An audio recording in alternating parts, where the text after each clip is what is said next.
Okay, that should be live streaming. Okay. Obviously, councillors, we've had the apologies from Councillor Liz Smith, chair of this committee. So we need to ask for someone to stand for chair for this meeting. We don't have a vice chair, so if somebody could offer. We need a proposer and seconder. Laura, I propose Quinn Cox. a seconder. Good. Okay. So, Councillor Cox, you're in the driving seat. Yeah, I don't want to do it. Can I do that? Yeah, you're done. You're it. Right. Okay. So if we get started, welcome everybody to the meeting. And just a reminder, this is a working party with no delegated powers, and we can only make recommendations to the council. We've already covered item 1. Apologies. Is that Colin? Anybody else? Well, apologies from Councillor Smith and Councillor David Roach. Have we got any declarations of interest? No? Okay. Minutes of the previous meeting. Chair, do you want to put those on screen? Yes, please. That would make it easier.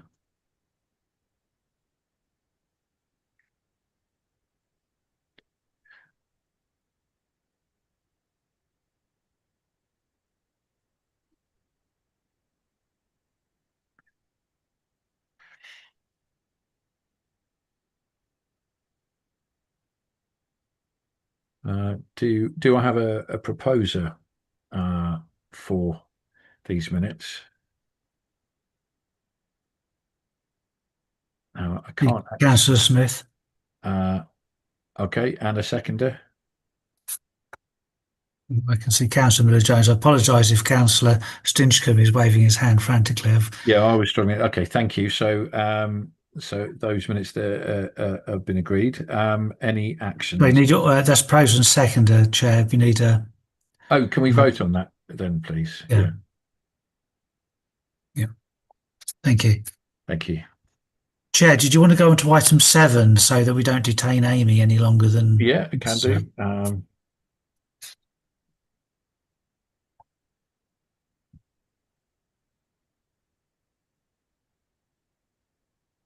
Yeah, sorry, did you Sorry, I want was just trying to find item 7 on my thing, because none of them, unless I'm looking at some minutes. It's a charge point installation. It might be, Chair, that Councillor Stinchcombe might want to introduce this topic. Okay. Councillor Stitcham, would you like to introduce this topic? Can you hear me? Because I'm having a bit of a problem with my sound here. Yes, we can hear you. I'm hoping that everyone had my warm-up paper yesterday evening. Was it late afternoon? Whenever it was. I don't want to ramble on about it, but I'm trying to be very, very positive about our failure so far to get moving very rapidly with this. And I'm happy to take any questions on what I've written in case it was unclear in any respect. But I hoped it was helpful to see photos of what our installations might look like. They're from the same company in totally different cities, but they give an illustration of how much. They're terribly slender. I think they're 30 centimeters wide and 20 centimeters deep, and not very tall either. So they're very slender things, and I think they need to, as I think I said, they need to be sold as just another piece of street furniture. Okay, there's 440 volts in there because they're 3-phase connections, but we'll keep relatively calm about that. There's lots of electrical equipment on the streets. You know, there's telecoms cabinets and lampposts and illuminated street signs and all sorts of things that are mains equipped. So I don't know. I think there's an element of fear of the unknown. You know, it's electrical, it's in the street. Oh my God! But I don't think it's anything to worry about really. It is very, very highly protected, just as a charging socket attached to the wall of your house or in a recharging station would be as well. It will shut off the moment anything goes ever so slightly wrong with it. And is that enough from you there, Alan? It's absolutely enough if no one has any questions. I wrote it in a rather hurry, and it could be error prone. No one's yet noticed anything wrong with it, but I'm open to questions. Otherwise, I'm hoping that Amy is going to tell us all sorts of encouraging thank things. you. Amy, would you like to fill us Yeah, in with detail? certainly. I've prepared a couple of slides. I wasn't sure exactly how much time I had, so please don't worry if you need to shut me up in order to move along. Then please feel free to do so. But first of all, thank you for inviting me. I'll just try to share my screen. Perhaps if Should be fine. somebody could confirm that they can see Yep. it okay. Yeah, lovely. Thank you. So I'm Amy Rushton. I'm the Senior Project Manager with Plug-in Suffolk at the County Council. And I do have a little bit of context to the project, which I won't sort of dwell on, because I know you're all pretty well versed in what we're doing, and have had Alan's excellent background paper as well. Has that slide moved forward? If somebody could just, Yes. yes, excellent. So basically, if you cannot charge an electric vehicle at home, you're at a severe disadvantage compared to people who are able to charge on a driveway. Um, why is that an issue? Well, we have something called the zero emission vehicle mandate coming towards us in 2030. And between now and then, it is going to be increasingly difficult for our residents to continue acquiring petrol and diesel vehicles ahead of the cut-off date for new vehicles of that fuel type to be available at all in 2030. And fuel prices will only be going in one direction. And that's in addition, of course, to the air quality issues and the carbon emission issues associated with driving, internal combustion engine or ICE vehicles, as we call them. So in this transition, we have a whole cohort of residents, about a quarter of our residents in Suffolk, who can't charge an EV at home, or couldn't charge an EV at home for the lack of a driveway or garage. They are therefore facing much steeper charging costs than their neighbours who may have a driveway and can charge on their domestic tariff overnight, 7 or 8p a kilowatt hour. Down the road from me at Sainsbury's, it's about 80 pence a kilowatt hour, and I live in a flat. That's where I'd be looking to charge a car if I was relying on that commercial network. So research that the County Council commissioned suggested we need to get to something like 12,000 public charging sockets by 2040, and around 5,400 of those will be needed by 2030.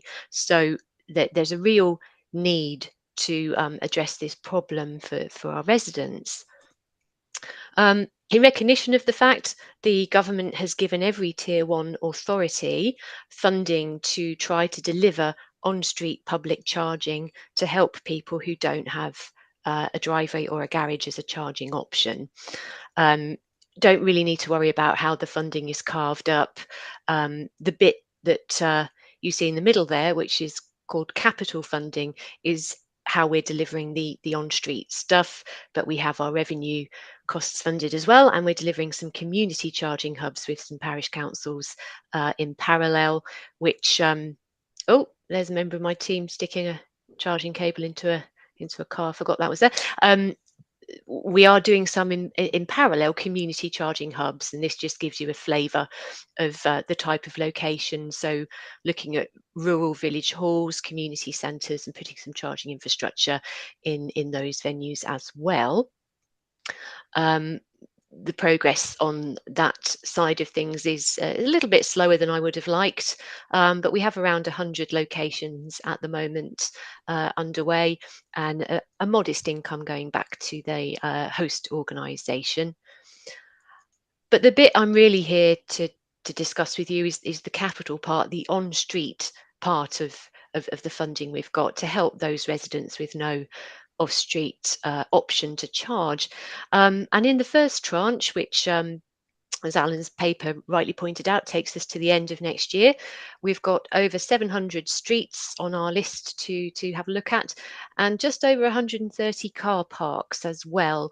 I will say we had to work really hard to keep car parks in the project. We had to argue the case with the Department for Transport, because they were saying, well, this is an on-street funding pot, and you're trying to get car parks covered in there as well. And we said, well, yes, but where we've included car parks, it's because some of the streets, they don't have a footway at all in some areas, or it's just not possible to get something on there, and we think residents will get a charge in these car parks. So a few car parks in there as well, and we are looking to exceed that requirement for 5,400 sockets by 2030 by delivering upwards of 6,000 this by 2030, with the private sector expected to bring us to the balance of 12,000 by 2040.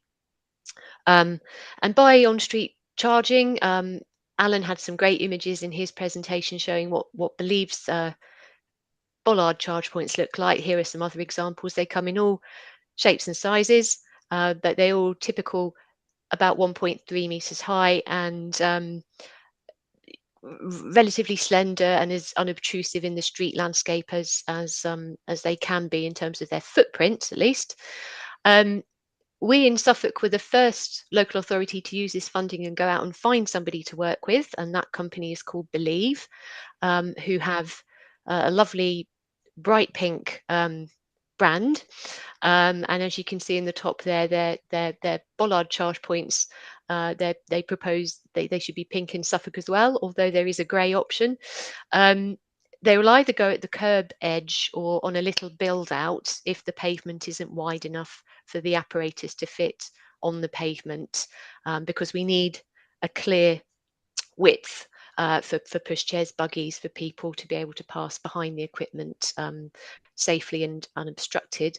So a combination of curbside and build outs is what we're looking at, and we're quite close to the first ones actually going in. The first one should be going in October, in just a few weeks' time. But backtracking a little bit to our key principles for charge points, as I've said, the focus is on streets where people don't have off-street parking options, and I usually include that photo just to remind myself that that's not just urban areas. There are plenty of rural locations that are affected by that same problem. We are not imposing EV only restrictions on the parking alongside these charge points, and that is a key part of our messaging to residents, because the idea is if that kind of restriction is deemed necessary in the future, that can be explored at that time, and a traffic regulation order consulted on in the usual fashion. But what we are trying to do is introduce this infrastructure and unlock EV adoption alongside, and we regard it as an upgrade of the existing parking provision. So people will be able to continue parking petrol and diesel vehicles alongside the charge points for the time being, until it appears utilisation and adoption has got to a sufficient level in an area that we could consider whether a restriction is necessary and people are complaining to us, I can never use that charge point because it's constantly being iced. The sockets themselves are relatively low powered, so each bollard has got two sockets, each would deliver 11 kilowatts. So depending on the vehicle, you need to be plugged in for a decent length of time, and the optimal use case for these charge points would be local residents charging overnight, and that's when the lowest tariff would be available for local residents signing up and accessing a 40p per kilowatt hour tariff. In addition to that, there is also contactless payment. So you can just pay as you go by tapping your card. And the original plug-in Suffolk network in community centres was one of a kind, in fact, in having that contactless option. back in 2018 when it started, and we're aiming for as high a level of accessibility as we can get within the constraints that Suffolk Streets offers us. That means making sure the displays are clear, there are clear instructions, there's option for other languages, there's a 24/7-hour helpline displayed clearly on the charge point, and that we've thought about things like, is there a dropped curb nearby, so that if there was a wheelchair user wanting to use this charge point, there's some way for them to get up onto the footway. It's very tricky, actually, in the street environment to get a very good level of accessibility, and it's something that's being dealt with nationally with a new standard for something called PAS 1899 that's coming out just for street installations. Turning now to how do we approach these installations? Well, we've got a list of locations. I can go into how those were chosen, but I'd say, the starting point is, are people parking on this street overnight, and is that their only option? And then everything else goes from that starting point, really. We look at grid connection potential, pavement widths, any other highway constraints, the existence of other electrical furniture. Are there any Motability customers in the area, for example, because that cohort of residents are needing to shift to EVs faster than the rest of us due to the constraints of the scheme. But anyway, what Believe have been doing since we appointed them in April is looking at our lists, coming up with outline proposals. And when we are given a batch of outline proposals, this is a very high level example of our approach. We first of all invite feedback from our division members, and then hot on the heels of that, the ward members as well, just to they are the people who will be alert to other concerns that residents might be having about highway issues, and able to tell us what those concerns are. For example, they may also have some other insights, like, well, I know that there's a couple of EV owners a little bit further down, for example. We collate any information that comes back from that engagement, feed it back to Believe so they can make any adjustments if necessary. We then distribute resident letters to people who live within 50 metres of the charge point. That does mean that not necessarily all of a street might get a letter, because we do cut it off at 50 metres, but we try to use a bit of common sense, and where it's a short street and stopping at 50 metres would mean just 3 houses didn't hear about it, we'd carry on to the end. We then collate information that may come back through that resident engagement, and we have to take a view: is this a concern that has a genuine bearing on what we're proposing? For either, it's highlighted something we didn't already know about, that we need to factor in, and that could be an example in Lowestoft the other day. A lady informed me that her neighbour was actually in the process of applying for a dropped curb where we were putting the equipment. Now, nobody in my highways team colleagues had that information at their fingertips to share with me, but the neighbour did. So that's a very helpful bit of feedback to get. They may have local knowledge about a history of flooding, for example, a history of local flooding. They may have other local knowledge about, as I mentioned, EV drivers on their street, and we could shift the equipment nearer to them. And I had one lady today who said, could you put it nearer my house, because I've just bought an EV? And I did cheer a little bit at that point. But anyway, we collate that, feed it back to Believe, and then ultimately we progress the scheme as planned, or with amendments or revisions. That's a bit of a simplification, obviously. But I think what I'm really here to discuss really is about how Haverhill Town Council could help us with the community, on the back of a couple of sites that proved to be a bit tricky, created a fair bit of pushback from local residents due to some existing problems they were having. And I think really it would be absolutely brilliant. I talked to Councillor Mason about this morning as well, and Alan and I have discussed it too.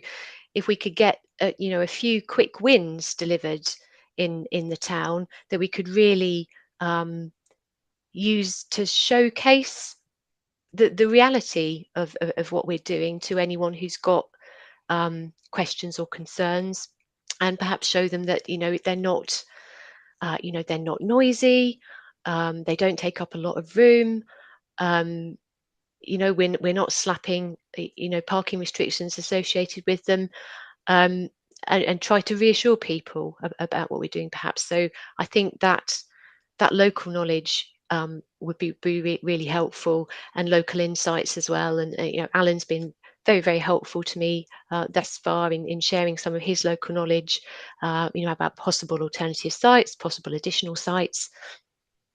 I think there's perhaps a role in just gently trying to emphasize the benefits of why we of the project and why we're doing this where possible.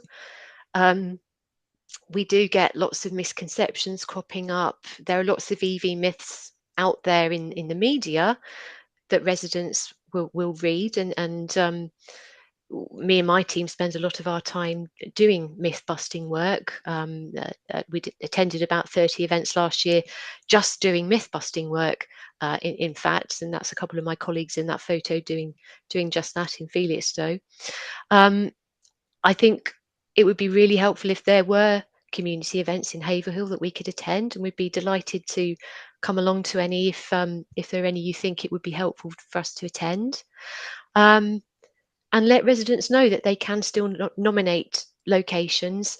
There's no quota as such for charge points for Haverhill. We can put, I think we've got about 33 streets on the list at the moment that are being looked at, but there's definitely scope for more in tranche 2 and beyond.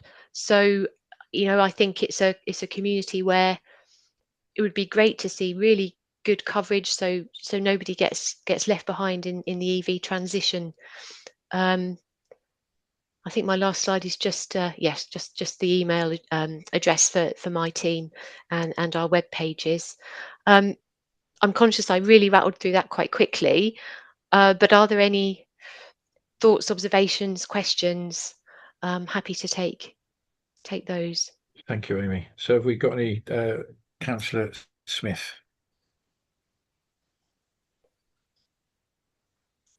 Yeah, thank you. Just a quick question around the parking restrictions. Obviously, you're not going to put parking restrictions at the moment until there's a greater take up. But isn't there a danger then that people won't buy the EVs because they can't be guaranteed a place to charge their car? So something's got to come first, doesn't it? You're absolutely right, Councillor Smith. There is that inherent risk in taking this approach. What we've agreed with Believe is that if me and my team receive 5 or more unique complaints from a location, be they EV drivers or people who are thinking about getting an EV, telling us that the charge point can never be accessed by an electric car because it's constantly just got a petrol or diesel car parked in it, then we can start thinking about the TRO process for that location.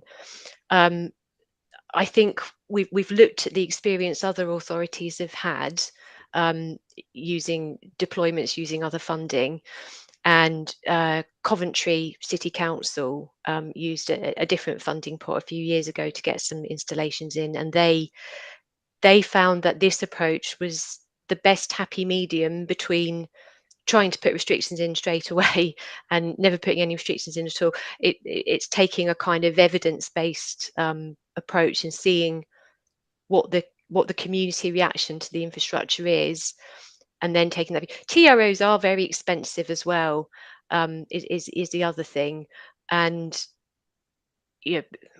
residents don't tend to welcome additional restrictions on where they can park. So I think we're trying to strike a balance ultimately, and we may have got it wrong, but it will quickly become evident, and we can adjust our approach if we need to. Yeah. If I'm just so one quick other thing is two of the sites that were chosen in Haverhill were in my ward. We got notification of one, but not the other. Oh, okay. Yeah, we're the one in Ash Grove, which Yeah. happy with that. We didn't know anything about the one in Burton End, which again Right. is in the Okay. same ward. Yeah, there might have been a better place along that road. It could have been. I'm not still not entirely sure where it is. I think it's near by the zebra crossing, isn't it? Or the proposed. Around there it was. Yeah, Yes. yeah. Yeah. Because Um, that's in tourist area for parking anyway. yeah. Yeah. And the last thing is bit of an elephant in the room, I suppose. Obviously, we're going through this LGR at the moment, local government review, and Suffolk County Council is not going to be there. So, is the funding guaranteed to flow through to the whatever authority takes over? It will do. Yes. The funding's already been received and banked, and obviously central government are aware of our plans around LGR and devolution. So it will just be continuing along its own pathway, whatever happens really. So we're lucky in that regard.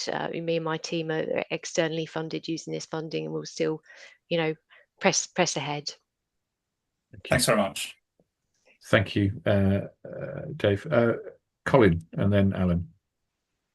Chair, I'll let Councillor Stinchcombe go first, so the councillors have their say first. Councillor Stitchcombe. Thank you, Chair, and Colin.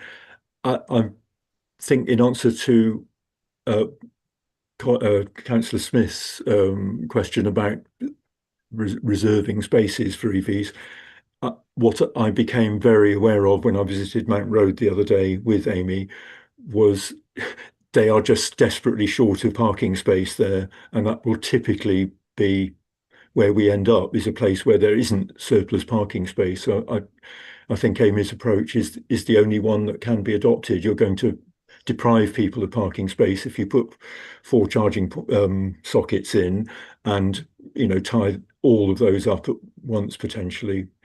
You're really going to annoy people, and you're going to genuinely deprive them of parking spaces, which they might need for all sorts of reasons of vague disability, not sufficient to get themselves a space carved out on the road, but might still be inconveniencing them and hazarding them somewhat.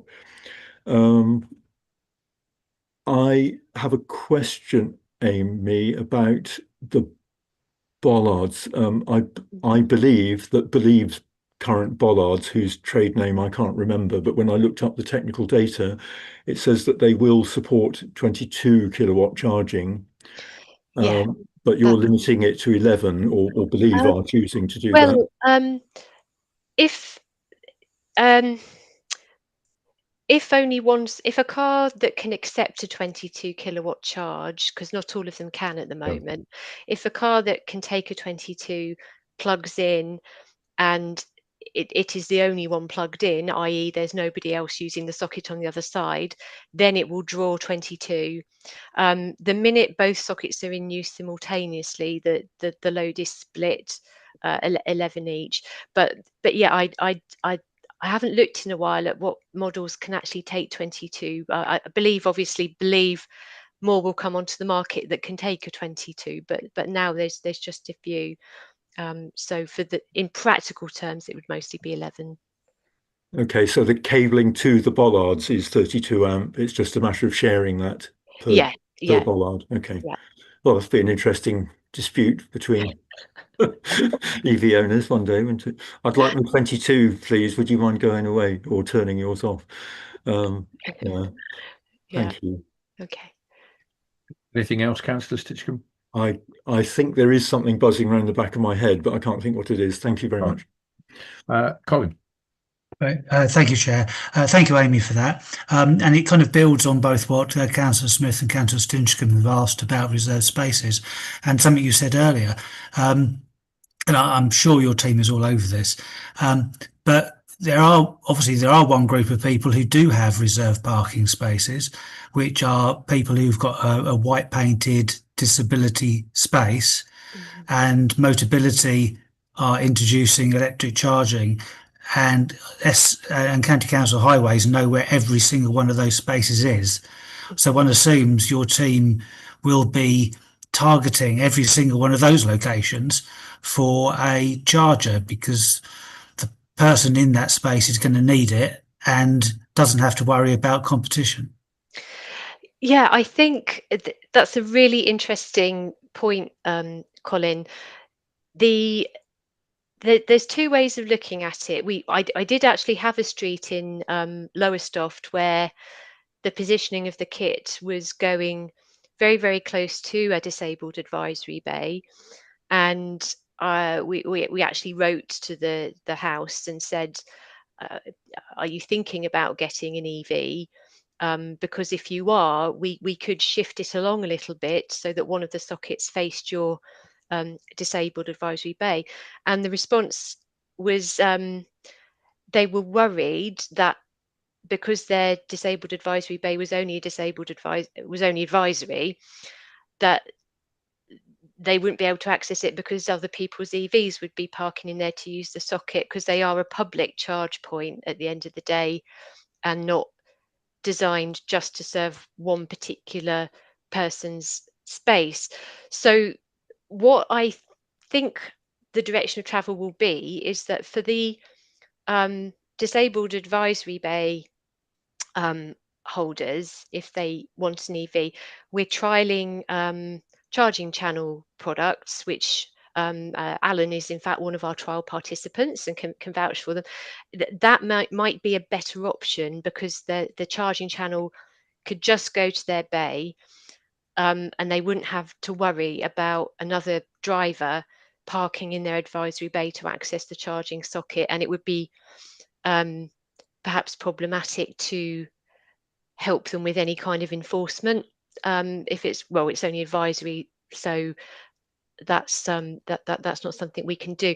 So but what I think it is, it's a good indicator that there's a need on a, if you've got several disabled advisory bays on any given street, it's a really good indicator that there is a charging need along that street, because those drivers, once a week or whatever, will want to get a charge, and we can put bollards there. Even if they don't serve their bays, they're close by, they can just park there just one night and get a charge, and then they're back to using their advisory bay for the rest of the week perhaps. So it is a conundrum, and I don't think anyone's got a really good answer, but I do think possibly charging channels might be the way forward there. Right, thank you. Thank you, Amy. Is there any more questions for Amy?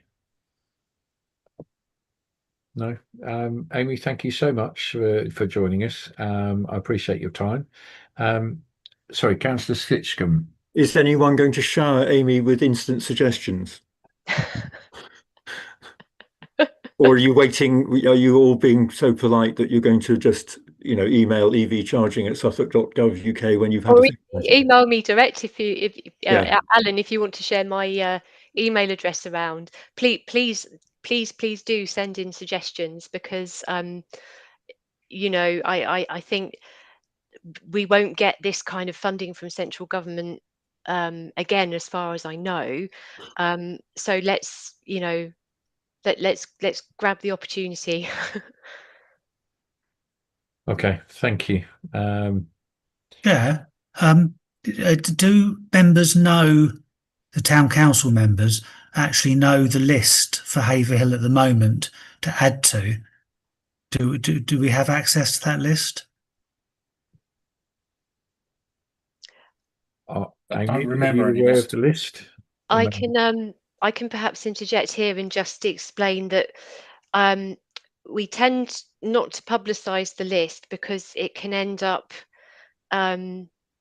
it is a working list, and until I have something in front of me from Believe, I'm never entirely certain what may or may not be feasible. But the danger is residents get spooked unnecessarily or out of context by say, oh, my street's on there, and start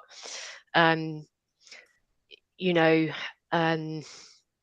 perhaps some misinformation or misconception, because they haven't got it in context. From me and my team, we like to provide Amy, a is it lesson worth that is explains it it worth all. the town council having it? Because obviously, if you're wanting a sport, then at least we've got the heads up. Absolutely. I think what I agreed with Councillor Mason this morning is, when Councillor Roach is back, the three of us will meet and have another look at the list with some of their local insights. I've already got some local insights from Alan, and I'm hoping there are more to come as well.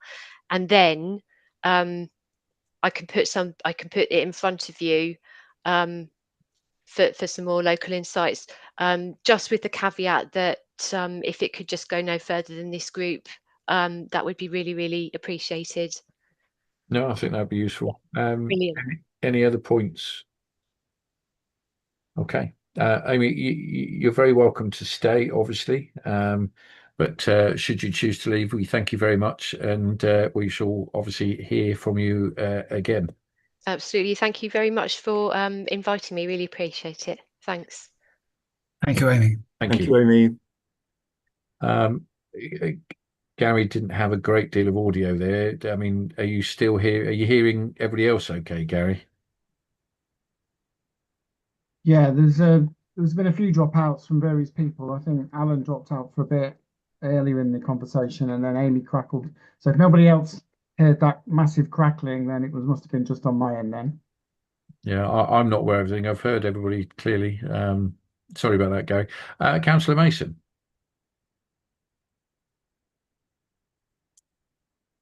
He's disappeared. Oh no. Can you hear me? You're- Can you hear me? Okay. Yeah. Yes. Yeah, I've attended the meeting for that item. I wasn't called upon. Apologies for being late. I've just come straight from Ipswich, and you didn't want to watch me eating my dinner, I am sure. The other thing I would like to do is just pass on Councillor Roach's apologies. He arrived back in the UK yesterday, and he's had a very long day in Ipswich, and it was just one meeting too many for tonight. So I'm going to bid farewell. And of course, if anybody's got any questions, feel free to email me. Thank you. Thank you, Councillor Mason.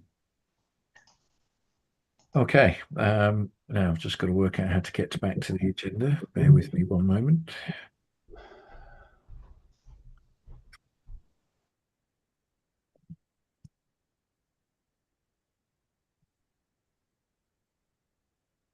Okay. Did we?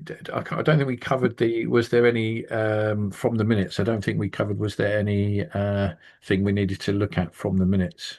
No, we didn't do actions arising. So can we go back to that then, Colin, if that's Yep. okay?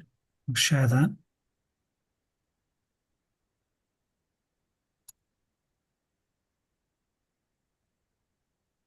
So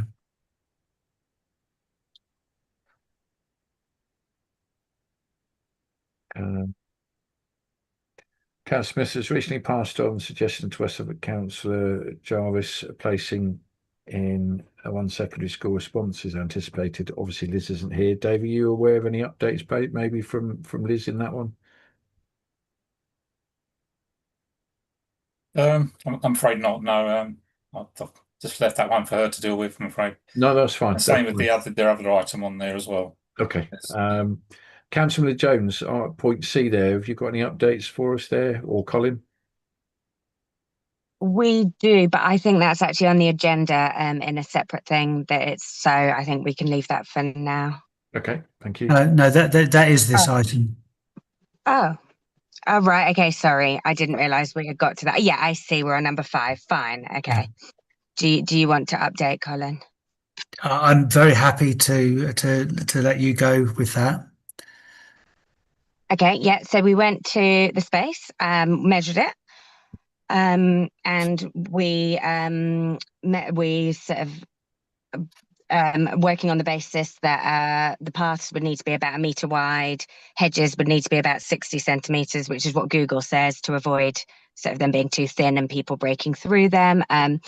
The space was like roughly around 20 metres squared, so we sort of went for 21.4, which would then give us 13 by 13 sort of paths in the maze. And then just on my phone, I whipped up a little design, which I sent to Colin, which he said he thought was fine, but I can do as many as it's really fun. So only, seems a shame really to only do one design. So I could do a dozen and share them, and then people can, pick which they like best. Obviously what we'll need to do, which I'm sure probably hopefully Colin has some thoughts on, but we need to figure out what kind of hedging we're going to use. Obviously something that is fast growing but not too fast growing, so it needs a lot of maintenance. Something obviously that's sort of suitable from a kind of local point of view. I don't know. That is something that is, I believe, yet to be decided, but that we should probably decide also, obviously, the size of the things we plant, because the more mature the plants you plant, the more expensive, which obviously so I don't know if we're going to be planting tiny little things, but that's all still to be discussed, I think. I don't know if you want to add anything on that, Colin?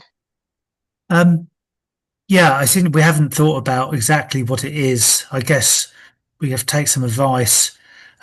We did say that we would probably want to put up some form of trellis support for whatever hedge it is, so that people don't push their way through, because we've all seen the adjoining hedge in the front garden, the postman push their way through and there's a permanent hole, and obviously that would rather ruin a maze. So we'll probably want to think about some form of solidity about it and then grow something up that. But I really don't know what the best choice is. The thing is, with something that grows quickly in year one, is it also grows quickly in year 2, 3, 4, 5, 6, 7, and we're constantly stuck with it. Whereas if we have something that grows slower, then of course it will be a few years before it's any sort of useful maze at all. So I don't know. I think we just have to see what other people have done. I mean, one choice, of course, is to grow something that grows in a year and cut it back down and do something, so we allocate a space for it. I can see Councillor Miller-Jones' hands back up again, Chair. Councillor Miller-Jones. So just on that, I mean, I don't know about how much that much hedge is going to cost if you buy something that's more established, but there is something to be said for, if we don't want it to be too fast growing because of all the maintenance involved, that it may actually save in the long run to buy a slower growing, more established hedging to begin with, so that then it's saving all the maintenance in the long run. But I mean, I don't know. I know plants can be very expensive, so just a thought. Councillor Stitchcombe. Laura, I wonder if you know whether rectangular hedges are available, because it sounds like they'd be even more expensive. So you get like a metre, per plant, you get a metre of maize wall out of it. Okay. Anything else on that part? No. Are we happy to move on then, Colin? If you are, Chair. Yeah. The next bit was whether anyone has thought of any suitable geographical location for a horse chestnut tree. Councillor Smith. Just a general thing, really. I mean, horse chestnuts obviously certain times of year get the conkers spawning, and we don't really want them too near the roads, because at the moment we have issues with cars running over them or hitting cars. So I think an open space is better. Sort of, obviously, you've got Puddlebrook or Chalston, places like that, would be preferable to me. but I haven't got any specific location. And also, you don't want kids running into the road if the conkers are falling down, chasing after the conkers. Okay. Any other comments on that then? No, and obviously, G there, we haven't got any updates because Councillor Smith isn't here, or Liz Smith isn't here. The environmental policy, Colin, have we managed to look at that yet? Sorry, Colin, I didn't manage to hear you. No, nothing on that. Sorry. All right, thank you.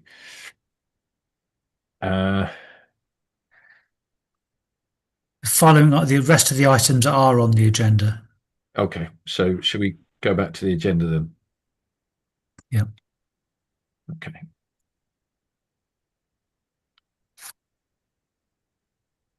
Okay. I don't even know if we did do the pecuniary interests previous minutes. All right, actions from previous meetings. We've sort of covered that really, but as the rest are on, we haven't got anybody from the public here. Yeah, we were expecting a young gentleman, Mr. Almond, to attend.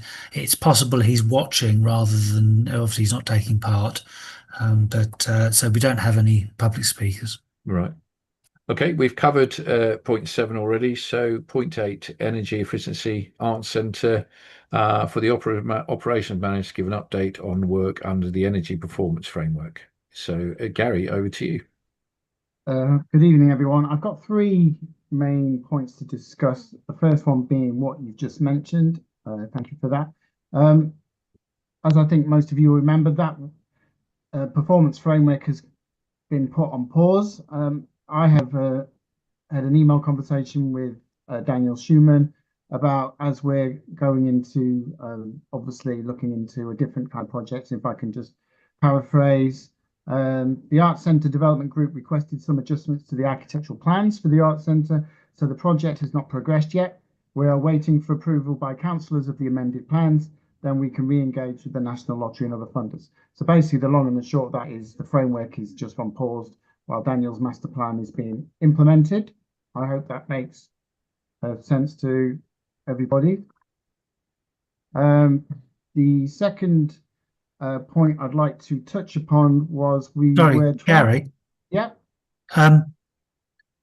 So the design of the system for the heat for the green heating and energy replacing the boiler, do we not still have to progress? I know we're not using the framework anymore, but do we not have to progress the design?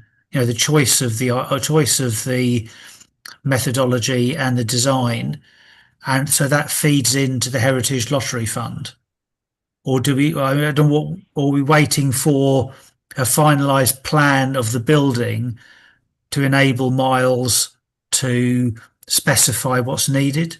Yes, I believe that was the second, what you just mentioned there at the end. Because thank you. I think the discussion was, let's find out what the footprint is before we start filling the space. So yeah, the second option there. Thanks. If I can then touch on the fact that we have a gentleman who's been giving us advice on systems for various council buildings. Laura I've had a conversation with Councillor, sorry Laura, I've forgotten your surname, Miller Jones.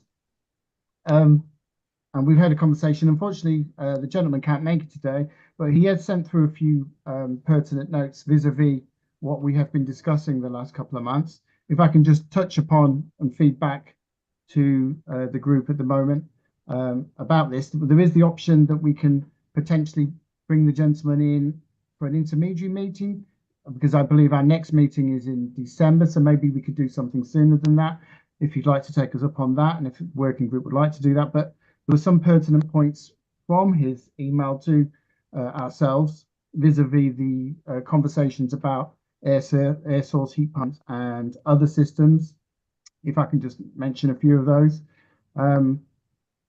So with regard to the Clement Centre, in terms of cooling, the only option that would provide cooling would be the VRV system. So if you wish to offer customers the comfort, VRV may be the better option. If the centre is to be used sporadically, i.e. in the way that we're hiring at the moment, which isn't full every day, VRV could be quicker to respond and easier to control. One of the things to discuss about and consider with VRV systems rather than ASHP systems is that they tend to have slightly higher maintenance and repair costs than the ASHP equivalents, as there are more bits to manage. You need to also think about health and safety requirements as you're running refrigeration pipework through the building. So always take that into consideration.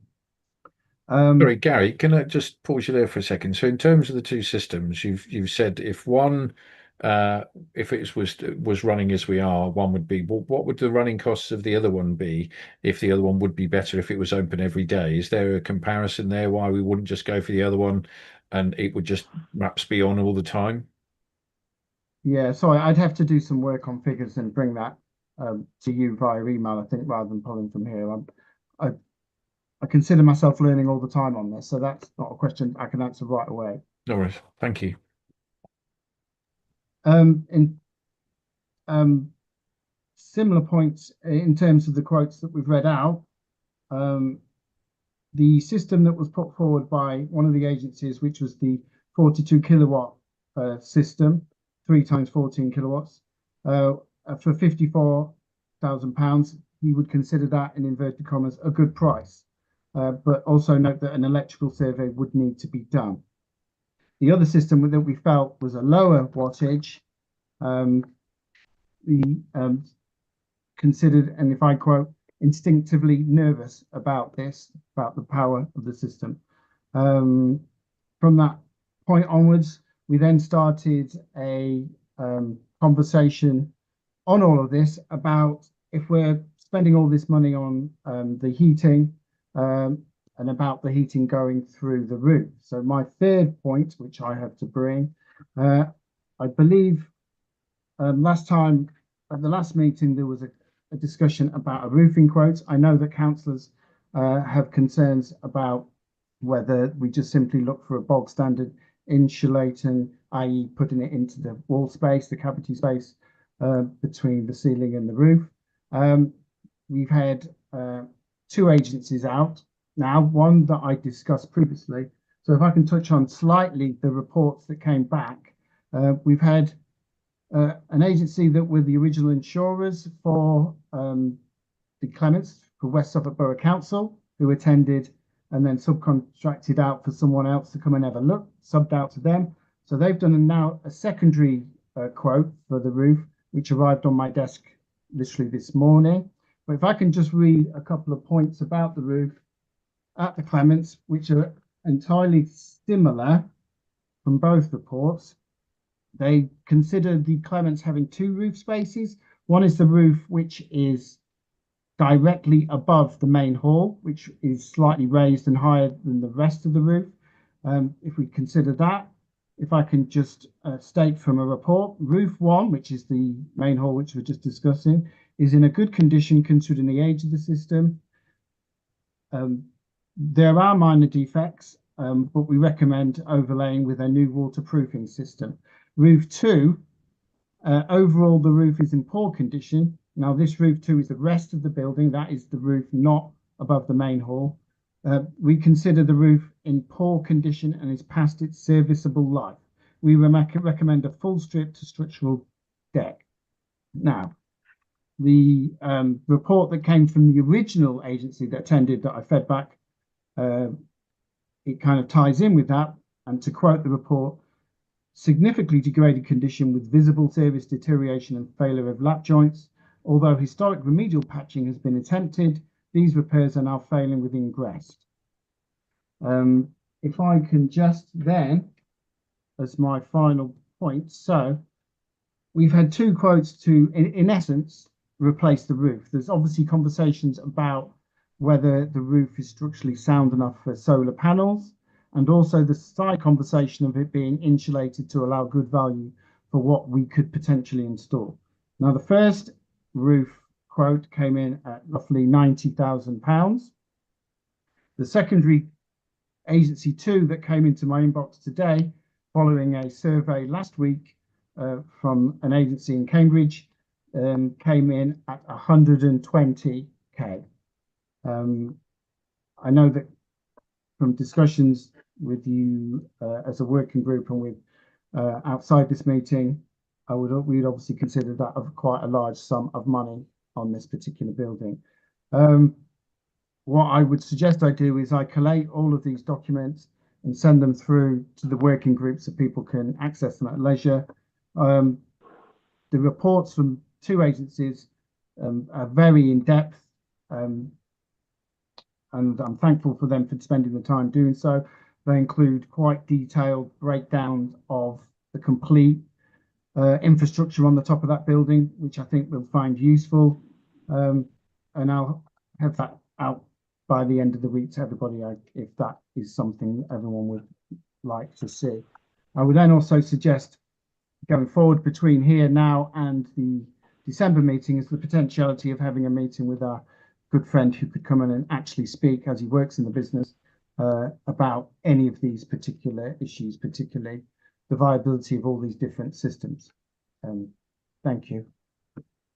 Gary, just as a question, how long do we have any idea? And I'll come to Councillor Jones. Sorry, have we been told how long it would take and what would happen with the community centre? Would that mean it would be out of action for a set period?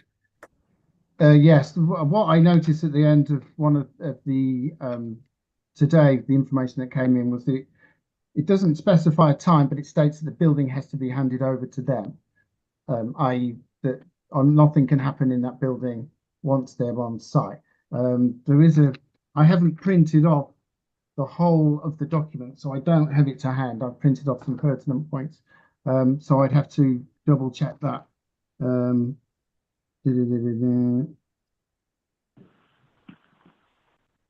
No, from the bits that I've gotten here, it doesn't state how many visits that would take, i.e. how many a week, yeah. 2 weeks, whatever. It would be interesting to see, obviously, between the quotes, yeah, whether there's any difference there. Councillor Jones? Thank you. Yeah, that's actually just given me another question, which is if we do go ahead and we do need to sort of have the building closed for a certain amount of time, can we accommodate whatever people we have at the moment using the site elsewhere, perhaps at the arts centre, perhaps even at the hub, depending on what kind of groups they are? You know, is that something that we are able to sort of, rather than just saying to them, no, you can't run your groups for however long? But what I actually had my hand up for was just to say that I think you have seen my email about the possibility of the company Greenwave, who apparently seem to be very good.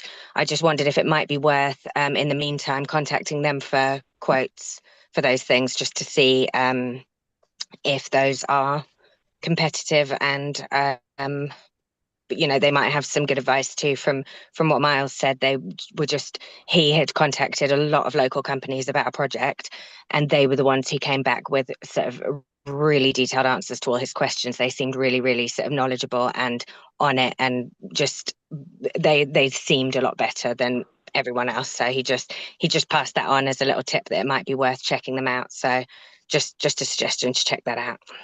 Yes, I've seen that, and I'd be more than happy to contact that agency this week with a view to them coming in. In terms of the current usage of the building, we've just come to the end of a long-term hire with an agency across the summer. So the building is now practically in use by only by Centre Stage, who do use it across the week, and also obviously ad hoc birthday parties at the moment. So it's a better position to be in terms of access than it say was, for example, a year ago. I think it would be manageable, yes, at this time.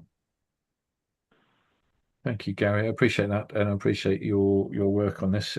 Any other questions for Gary regarding this? Okay, thank you very much. So that's 8 done. So 9 items for the next meeting. Have we got any suggestions for any items for the next meeting?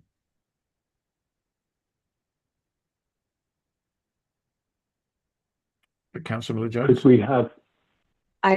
I think it would depend slightly on when the next meeting is. So maybe it would be worth first discussing whether we are going to call a meeting sooner and try and get Miles involved. And then if that's the case, do we just want it to be just about the Clements Centre at that meeting? And then, you know, perhaps we, I don't know, just a thought. I just don't know. Okay, thank you. Councillor Stitchcombe. I was just wondering if the meeting isn't dedicated to a single topic for any reason, could we just have on-street parking as a standing item temporarily, anyway, for the time being anyway, on the agenda, because we've kind of trying to shoulder some responsibility for helping it along. And we could be celebrating a lot of success and wondering how we can capitalise on that, or we could be looking at a further trail of non-progress, in which case, it also needs looking at, doesn't it? I mean, in terms of Gary, Colin, is there some mileage in us having a meeting to focus on what's happening with the Clements at some point before December? I would suggest so. If our colleague can attend, yes, that would definitely, I think, be beneficial for us to kind of laser onto a more focused way of answering the questions that we may have better than myself, I would imagine. Well, I don't imagine, I know. I agree with that, Chair. I think if we can, if they're not available on the 9th of December, if they're available a different date, I think it would be good to try and organise a meeting around them, because I think that their knowledge is key to the whole thing, really. So can we leave that with you, Colin, just to see whether... Okay, thank you. Anything else? Oh, Councillor Miller-Jones? Are we thinking sort of November time, October time? I was going to offer, if you want, I can sort of contact Miles and ask him to give us, like, what would be the best Tuesday evening in November, or, October, November, as the case may be, if that would be helpful. Think so, Colin? I would go. Yeah. Yes, Chair. I think obviously, notwithstanding the fact that obviously there are already council meetings penciled in, but there are gaps in the schedule. So if it's easy, if we provide Councillor Miller-Jones with the gaps in the schedule, and then that'll narrow down the dates that he has to look in his diary. Okay. And Councillor Miller-Jones, you're happy to then do that, yeah? Thank you. Appreciate that. Any other points to perhaps think about for a future meeting? No? Okay. Thank you very much. 10, date of the next meeting, and obviously unless we hear from Colin regarding Laura's input to look at another meeting, Tuesday 9th of December, but we shall wait to hear. And point 11, closure at 8:05. Thank you all. Thank you, Gary. I appreciate it. Thank you, Laura. Thank you, Damon, John, David, and Colin, and Alan. Yeah. Thank you, Chair. Night, everyone. Good night. Night. Good night. Thank you.